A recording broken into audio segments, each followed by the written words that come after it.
Fiery protests in Libya leave a U.S. ambassador and his staff dead. Good evening. This is CTV News. I'm Sonia Shervasvar. Thank you for joining us. Well, it's a sad day for the nation as 4 members of the diplomatic community are dead in Libya, including the U.S. ambassador to the country, Christopher Stevens, and 3 embassy staff members were killed after an attack on the Benghazi consulate early this morning. The attack was reportedly carried out by Islamic extremists who blame America for a film they say insulted the Prophet Muhammad. President Obama says has ordered stepped-up security at U.S. diplomatic posts worldwide. Let us never, ever forget that our freedom is only sustained because there are people who are willing to fight for it, to stand up for it, and in some cases, lay down their lives for it. Our country is only as strong as the character of our people and the service of those, both civilian and military, who represent us around the globe. Sean Smith, a 21-year veteran of the Foreign Service, has been identified as one of the victims. The names of the other 2 staff members are being withheld until the families have been notified. Well, meanwhile, the circumstances following the attacks are still developing. The political significance of the tragedy remains unclear at this time.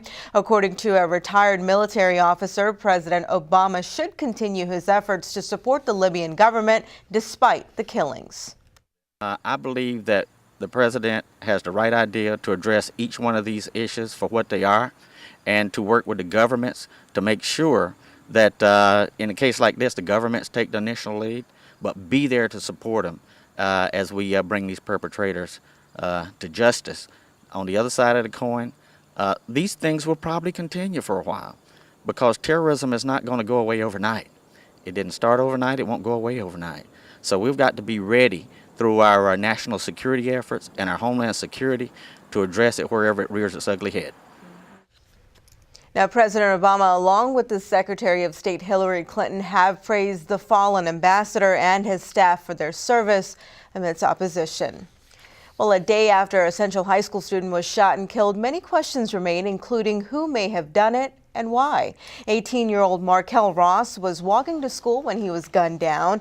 Ross was involved in track, ROTC, and the modeling club. His mother has reportedly said that he was bullied and that she complained to the Board of Education. Today, the chair of the board responded. I'm not specifically aware of any. I did hear that report on the news. We clearly have staff looking into this to determine whether or not, there was anything that we knew or should have known.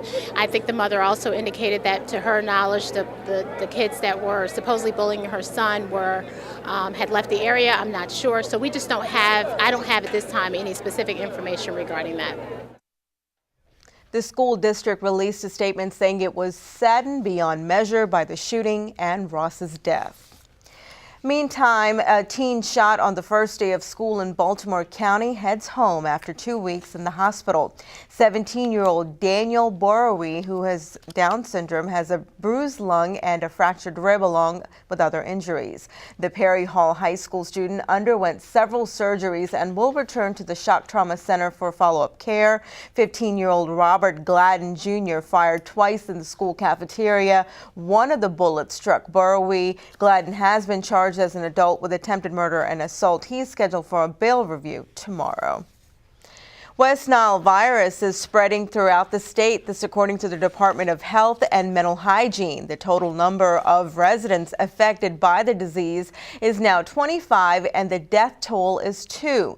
6 Prince Georgians have been affected, which is the largest in the state. To reduce the amount of standing water that may be in the community, and you can do that by emptying bird baths regularly, emptying any empty cans, any wading pools, anything like that, dumping them over. Also, you want to make sure that your windows and doors that have screens in them, check them for holes.